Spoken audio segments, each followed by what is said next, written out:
छात्र और छात्राएं, देखिए हमारा देश एक कोविड-19 जो कोरोना वायरस है जैसी महामारी से गुजर रहा है और अपन सभी मिलके इसका मुकाबला कर रहे हैं। और शायद आप पे सभी बच्चे घर पे होंगे, तो इसलिए मई में एग्ज़ाम करवाने जा रही है। 12th का जो एग्ज़ाम था वो 21 तारीख को था, लेकिन कोरोना जैसी महामारी के चलते उस समय स्थगित किया गया था एग्ज़ाम। अब देखिए आज ये पेपर में आया है कि मई में जो भी शेष रहे एग्ज़ाम हैं 10th और 12th के, उसको करवाया जा रहा है। तो इसी को मद्देनज़र रखते हुए मैंने एक छोटा सा प्रयास प्रारंभ किया आपके लिए कि जो बच्चे हैं उनको कुछ फ़ायदा मिल जाए। काफ़ी दिन हो गए हैं पढ़े, तो इसलिए 12th की जो भूगोल विषय हैं उसका पार्ट 1 आज मैं लेके आ रहा हूँ आपके सामने। और मैंने पहले टॉपिक इसलिए लिखे हैं कि जो क्लास है वो लंबी न हो, लंबी होने पे वापस डालने में थोड़ी समस्या आती है। और मई से पहले एक बार आपका 15 दिन लगभग शेष है, तो 15 दिनों में एक बार कोर्स भी करवा दें। अब देखिए अपन आज पार्ट 1 पढ़ रहे हैं, मानव भूगोल, प्रकृति व विषय क्षेत्र। देखिए जो भूगोल है उसकी 2 शाखाएं हैं, भौतिक भूगोल और मानवीय भूगोल। भौतिक भूगोल और मानवीय भूगोल। अब देखिए जो भूगोल की दोनों शाखाएं हैं, इनमें से हमारी 12th क्लास में जो पार्ट है वो है मानव भूगोल। अब देखिए मानव भूगोल क्या है। मानवीय परिप्रेक्ष्य में कब, कहाँ, कैसे मानव के बारे में जो जानकारी है उसका जो अध्ययन दिया गया है वो मानव भूगोल में दिया गया है। मानव भूगोल का जो प्रादुर्भाव माना गया है, ये सवाल यहाँ से आपके बनता है कि मानव भूगोल का प्रादुर्भाव कब से माना गया है। तो मानव भूगोल का प्रादुर्भाव 18वीं सदी से माना गया है। अब देखिए मैं आपको टॉपिक करवा रहा हूँ, भूगोल किस प्रकार का विज्ञान है। तो भूगोल क्षेत्रीय वर्णीय विज्ञान है, अर्थात इसमें क्षेत्रीय परिप्रेक्ष्य में अध्ययन किया जाता है। तो यहाँ आपका सवाल हो गया कि भूगोल कैसा विज्ञान है, तो क्षेत्रीय वर्णीय विज्ञान है, अर्थात क्षेत्रीय परिप्रेक्ष्य में अध्ययन किया जाता है। इसके पश्चात हमारा टॉपिक है भूगोल का जनक कौन है। हिकेटियस है। देखिए हिकेटियस भूगोल का जनक है और हेरोडोटस आपके इतिहास का जनक है और अरस्तु आपके पॉलिटिकल का जनक है। लेकिन अपन कंपटीशन की दृष्टि से यहाँ नहीं पढ़ा रहा हूँ आपको मैं 12th क्लास के अनुसार पढ़ा रहा हूँ। तो भूगोल का जनक हिकेटियस है। अब देखिए यहाँ सवाल बनता है कि हिकेटियस को भूगोल का जनक क्यों कहा जाता है। क्योंकि इसने विधिवत क्रमबद्ध रूप से भूगोल का जो ज्ञान था वो सर्वप्रथम दिया था या सबसे पहले दिया था, इसीलिए इसको भूगोल का जनक कहते हैं। इसके बाद में आधुनिक भूगोल का जनक किसे कहते हैं। आधुनिक भूगोल का जनक फ्रेडरिक रेडजेल को कहते हैं। अब देखिए एक सवाल तो यहीं से बन गया आपका कि आधुनिक भूगोल का जनक किसे कहते हैं। तो फ्रेडरिक रेडजेल को कहते हैं। फ्रेडरिक रेडजेल के अनुसार मानव भूगोल को परिभाषित कीजिए। ये परिभाषा उचित जाती है आपके एग्जाम की दृष्टि से। तो देखिए मानव समाज और धरातल के मध्य जो पारस्परिक संबंध होते हैं, देखिए आराम से सुनिए कि फ्रेडरिक रेडजेल को आधुनिक मानव भूगोल का जनक कहते हैं। उन्होंने फ्रेडरिक रेडजेल ने मानव भूगोल को परिभाषित करते हुए बताया कि मानव समाज और धरातल के मध्य पारस्परिक संबंधों के अध्ययन को ही मानव भूगोल कहा जाता है। अब देखिए इसकी एक पुस्तक है जिसका नाम है एंथ्रोपोजियोग्राफी। आपके देखिए कंप्यूटेशन की दृष्टि से इतना टफ नहीं आता है। आपको सीधा पूछा जाता है कि या तो पूछा जाता है एंथ्रोपोजियोग्राफी पुस्तक के लेखक कौन है, या पूछा जाता है फ्रेडरिक रेडजेल की पुस्तक का नाम बताइए। अब देखिए ये जो आपके फ्रेडरिक रेडजेल है ये कहाँ का है, इसका संबंध कौन से देश से है, तो इसका संबंध है जर्मनी से। यह सवाल ये पूछा जाता है कि आधुनिक मानव भूगोल के जनक फ्रेडरिक रेडियल या किसी दो जर्मन भूगोलवेताओं के नाम लिखिए, या किसी एक जर्मन भूगोलवेताओं के नाम लिखिए। तो इसका संबंध जर्मनी से है। अब देखिए एलन सैंपल है, इसका संबंध यूएसए अर्थात अमेरिका से है।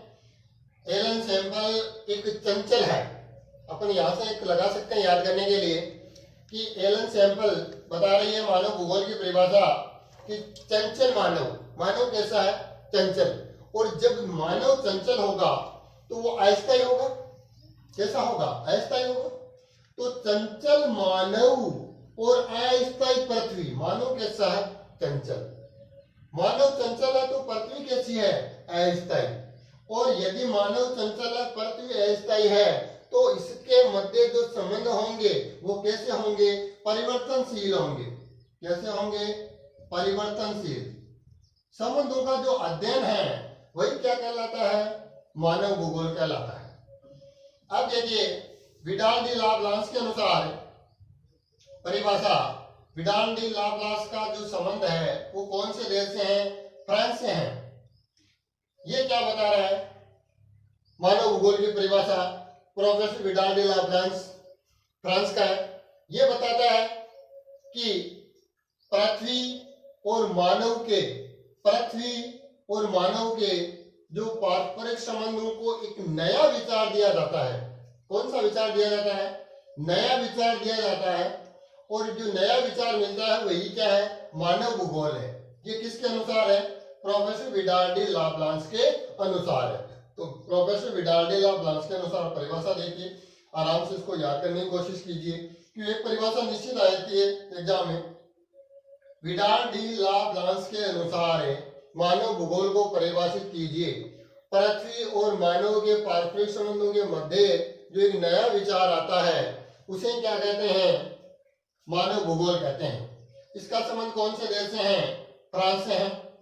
अब देखिए डिकेन और पीट्स के अनुसार यह बताता है कि मानव भूगोल किसे कहते हैं, मानव और मानव के कार्यों को जो समाविष्ट, जो सम्मिलित प्रकार से जो अध्ययन किया जाता है उसे ही मानव भूगोल कहते हैं, डिकेन और पीट्स के अनुसार। अब देखिए आगे जिन, यहां तक ये जो परिभाषाएं हैं ये कंप्लीट हो चुकी है। प्रत्येक दार्शनिक की अलग अलग परिभाषाएं ध्यान रखना है।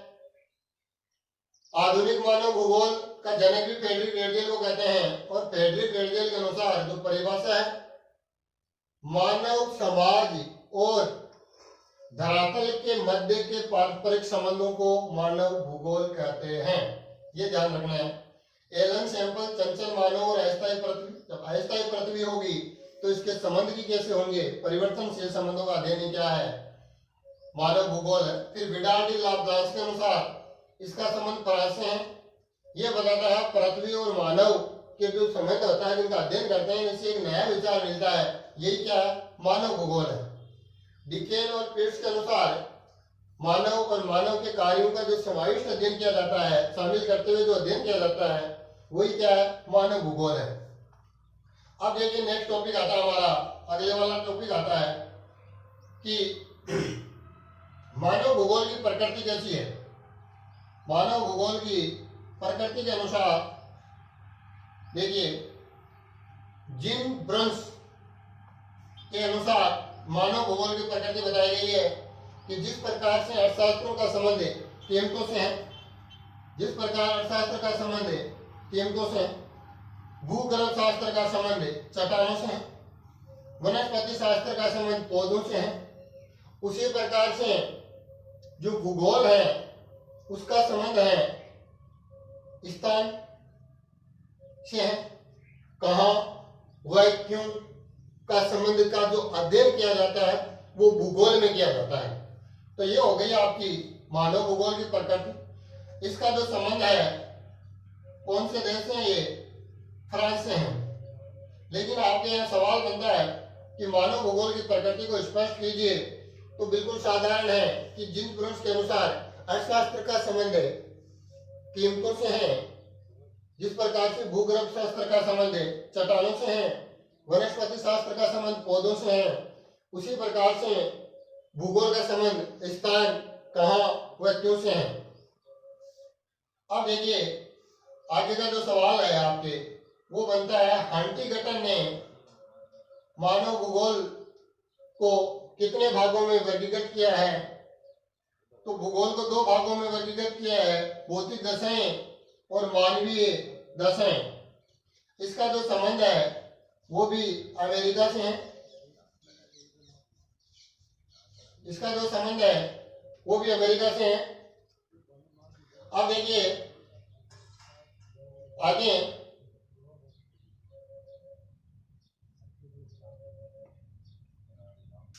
मानव भूगोल के विषय क्षेत्र, यहाँ सीधा सवाल बनता है कि मानव भूगोल के बड़ा सवाल बनता है कि मानव भूगोल के विषय क्षेत्रों को स्पष्ट कीजिए या समझाइए। तो मुख्यतः 5 भागों में ये 5 आपको विषय क्षेत्र याद रहने आवश्यक है कि मानव भूगोल के विषय क्षेत्र को स्पष्ट कीजिए। तो पहला है जनसंख्या।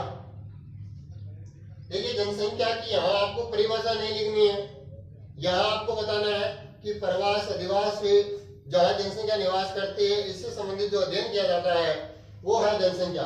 वैसे जनसंख्या की परिभाषा है किसी क्षेत्र विशेष में निवास करने वाले लोगों की जो संख्या है वही जनसंख्या कहलाती है। लेकिन यहाँ आपको इस टॉपिक में परिभाषा नहीं लिखनी है, जनसंख्या की जो परिभाषा आगे के पार्टों में आएगी तो मैं आपको स्पष्ट कर दूंगा। वैसे अब देखिए नंबर 2 है प्रदेश के प्राकृतिक संसाधनों का, अर्थात उस क्षेत्र के जो प्राकृतिक संसाधन है जल मिट्टी इनका जो अध्ययन किया जाता है वो प्राकृतिक संसाधन के रूप में अध्ययन किया जाता है। उसके बाद में सांस्कृतिक वातावरण, इसके अंदर बताया गया है कि किस प्रकार से वहां पे मानव रहता है, कैसे मनुष्य की जो क्रियाएं हैं उसके बारे में जो अध्ययन किया जाता है वो सांस्कृतिक वातावरण में किया जाता है। उसके बाद में कालिक अनुक्रम, कालिक अनुक्रम का मतलब होता है समय के अनुसार, अर्थात जैसे जैसे समय बीतता जाता है वैसे वैसे उसकी प्रकृति और उनका जो तरीका है वो चेंज होता है। इसका अध्ययन भी इस भूगोल में किया जाता है। नियोजन और प्राकृतिक, वैसे नियोजन का मतलब है संगठन होता है और प्रादेशिक का मतलब इस क्षेत्र विशेष से होता है। लेकिन यहाँ अपन जो प्रकृति की और जिसका अध्ययन करते हैं भूगोल का, इसके बारे में इसका विवरण है। इसके बाद में देखिए मानव भूगोल का विकास, मानव भूगोल का विकास मुख्यतः 3 कालों में दर्शाया गया है। तो यह सवाल बनता है कि मानव भूगोल का विकास का वर्णन कीजिए, का वर्णन कीजिए। तो आपको ये तो याद है कि प्राचीन काल, मध्य काल और आधुनिक काल। तो प्राचीन काल अर्थात कि पुराने काल में, इसके बारे में समझा रहा हूँ आपको, थोड़ी गति तीव्र है कि टॉपिक भी पूरा हो जाए और समय भी कम लगे।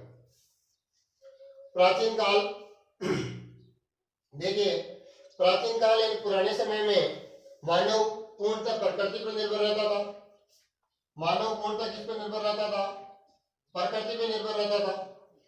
इस समय विभिन्न प्रकार की जो सभ्यताएं हैं इससे संबंधित भी सवाल आ सकता है, जैसे चीन की सभ्यता है, रोम की सभ्यता है, मिस्र की सभ्यता है। तो यहाँ से एक अलग सवाल बनता है कि प्राचीन काल की किन्हीं 2 सभ्यताओं के नाम बताइए। तो आपको उस समय पूर्णतः मानव प्रकृति पर निर्भर था। सूर्य देवता, अग्नि देवता, जल देवता इत्यादि प्रकृति पर निर्भर था और पूर्णतः मानव जंगलों में रहता था, कंदमूल फल फूल खाता था और अपना जीवन प्रकृति से ही प्रदत्त जो साधारण यानी अपन कह सकते हैं प्राथमिक व्यवसाय पर पूर्णतः निर्भर था। अब देखिए मध्यकाल, धीरे धीरे विकास होता है मानव का और इस काल में आते आते, मध्यकाल में आते आते मानव ने नौचालन अर्थात तकनीकी ज्ञान हो गया था, नाव का ज्ञान हो गया था। मानव एक स्थान से दूसरे स्थान पर जाना प्रारंभ कर दिया था और इस काल में मनुष्य ने व्यापार प्रारंभ कर दिया था। इसके पश्चात देखिए पहले प्रकृति पर निर्भर रहता था, धीरे धीरे मनुष्य के जीवन में परिवर्तन हुआ और मनुष्य ने तकनीकी विकास प्रारंभ कर दिया। इसके बाद आता है आधुनिक काल। आधुनिक काल में मनुष्य ने विभिन्न प्रकार के आविष्कार किए। इस काल में विभिन्न प्रकार की विचारधाराएं आई, यानी लगभग 19वीं शताब्दी 1930 यानी 20वीं शताब्दी के लगभग 19वीं शताब्दी के लगभग जो काल था उसमें मनुष्य ने विभिन्न प्रकार के आविष्कार की और इस आविष्कारों के तहत विभिन्न प्रकार की परिभाषाएं दी थी विद्वानों ने। और ये जो विचारधाराएं हैं, इस विचारधारा में पहली जो विचारधारा है वो है नियतिवादी विचारधारा। इस नियतिवादी विचारधारा का प्रवर्तक था मकली गोसाल, जो आर्यिक संप्रदाय से संबंधित था। मकली गोसाल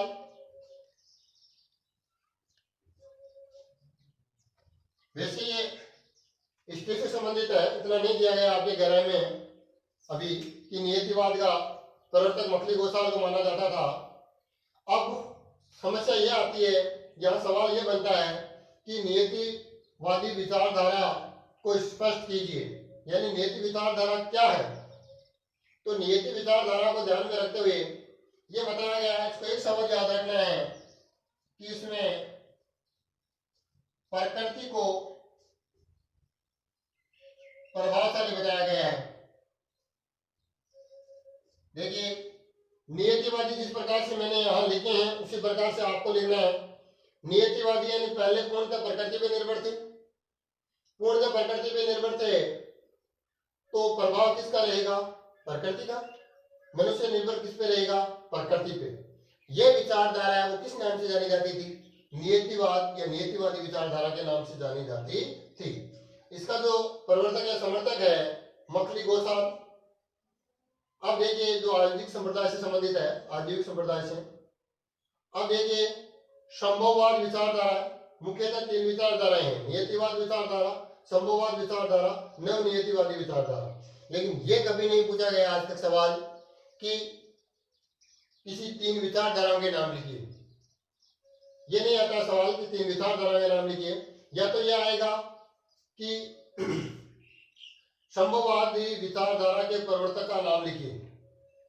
यह सवाल आता है कि संभववाद विचारधारा से आप क्या जानते हैं।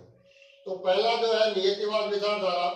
नियतिवाद विचारधारा में पूर्णतः प्रकृति को प्रभावशाली माना गया है और मानव को प्रकृति का दास बताया गया है।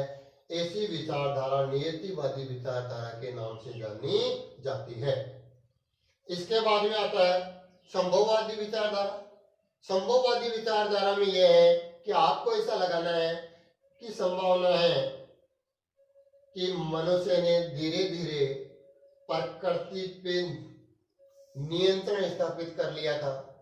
अर्थात इसमें जो प्रभावशाली हुआ, संभववादी जो विचारधारा है इसमें जो प्रभावशाली हुआ वह होता है आपका मानव।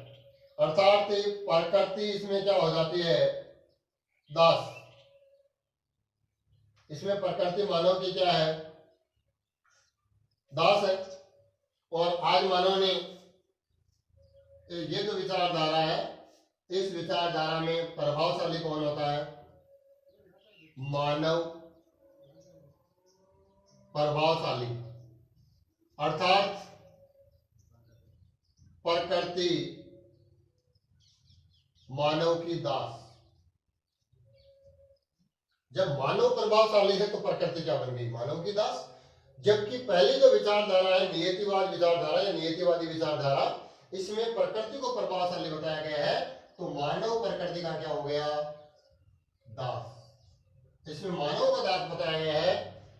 जबकि और वास्तव में जो आज चल रहा है कोरोना वाला, उसे भी अपन इसको जोड़ सकते हैं कि एक समय था संभववादी विचारधारा के अनुसार इसका प्रवर्तक है विडाल डी लाप्लासी।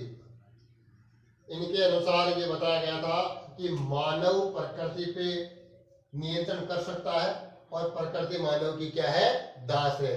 लेकिन आज जो आपके कोरोना जैसी महामारी है, इसमें ऐसा लग रहा है कि आज भी पूर्णतः प्रकृति का ही नियंत्रण है मानव पे, मानव का नियंत्रण प्रकृति पे नहीं है। अब देखिए आगे की जो विचारधारा है, ग्रिप्ट टेलर ने क्या बताया था? ग्रिप्ट टेलर ने बताया था कि नवनियतिवाद जो विचारधारा है, नवनियतिवाद जो विचारधारा है, ये विचारधारा क्या है, इसका प्रवर्तक कौन है? नवनियतिवादी विचारधारा का प्रवर्तक है ग्रिप्ट टेलर। ये नवनियति विचारधारा, पहला तो आता है नवनियतिवादी विचारधारा का प्रवर्तक कौन है, और उसके पश्चात आता है आपका नवनियतिवादी विचारधारा क्या है। तो देखिए इसमें यह बताया गया है कि न तो मानव का पूर्णतः प्रकृति पे नियंत्रण है और न ही प्रकृति का पूर्णतः मानव पे नियंत्रण है, क्योंकि आज अपन कोरोना जैसी महामारी को नियंत्रित करने में लगभग सफल होने की कगार पे हैं या फिर कोशिश कर रहे हैं। अर्थात ऐसा माना जा सकता है कि न तो अपन अपने पे प्रकृति का नियंत्रण है और न ही प्रकृति पे पूर्णतः मानव का नियंत्रण। अर्थात अपन इस विचारधारा को लिख सकते हैं कि ऐसी विचारधारा जिसमें न तो मानव का प्रकृति पे नियंत्रण है और न ही प्रकृति का मानव पे नियंत्रण है। अर्थात आपस में क्या हो गया, सामंजस्य। क्या हो गया, सामंजस्य अर्थात तालमेल है। इस विचारधारा को क्या कहा जाता है, रुको और जाओ विचारधारा के नाम से भी जाना गया है। रुको और जाओ।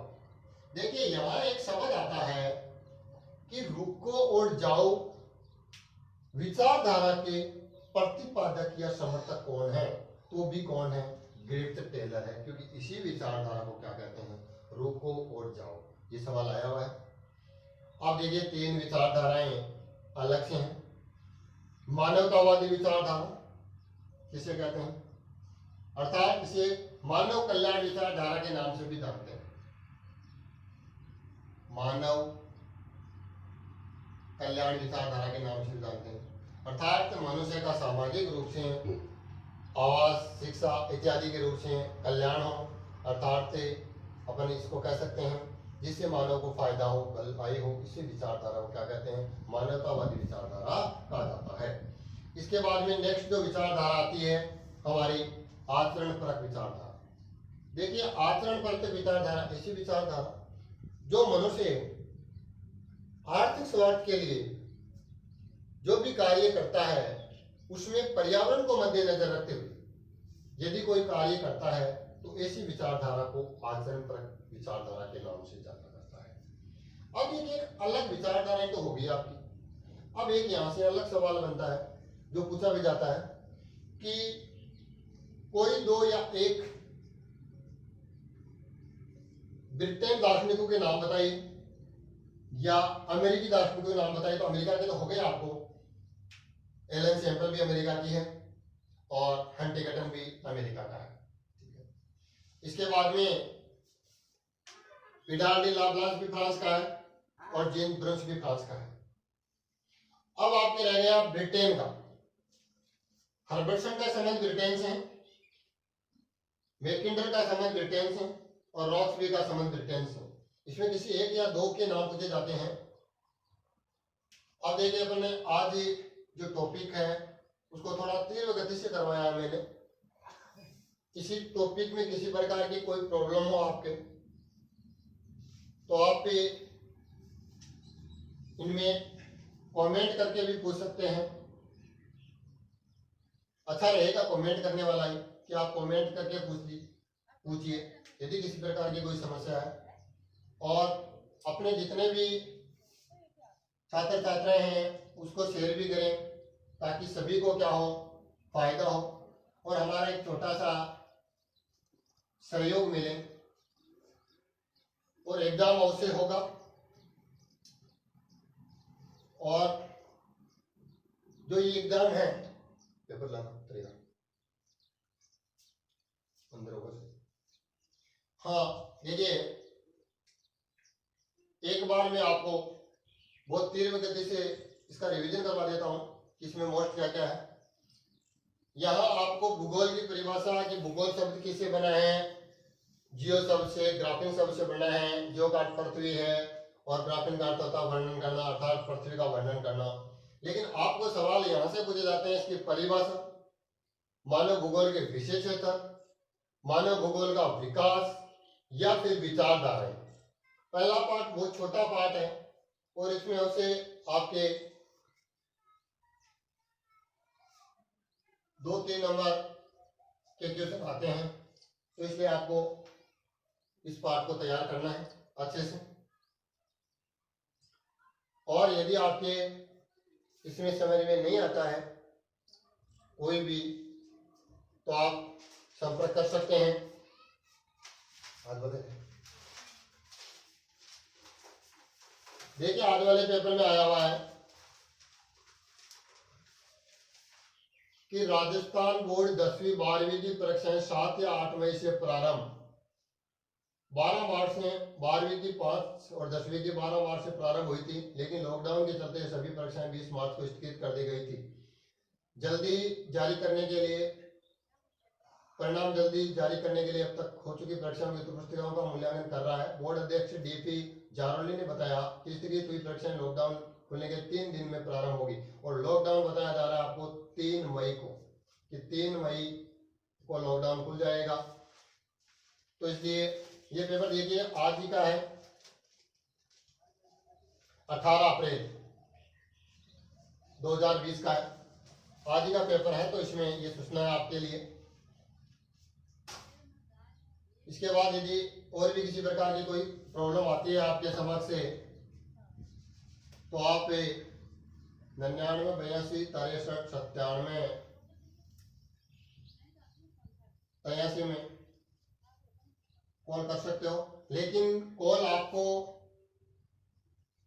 या तो शाम को 5 से 6 बजे के मध्य करना है या सुबह आपको 9 से 10 बजे के मध्य करना है। बाकी समय में आप कॉल ना करें, ये आपकी रिक्वेस्ट है। थैंक्स, धन्यवाद।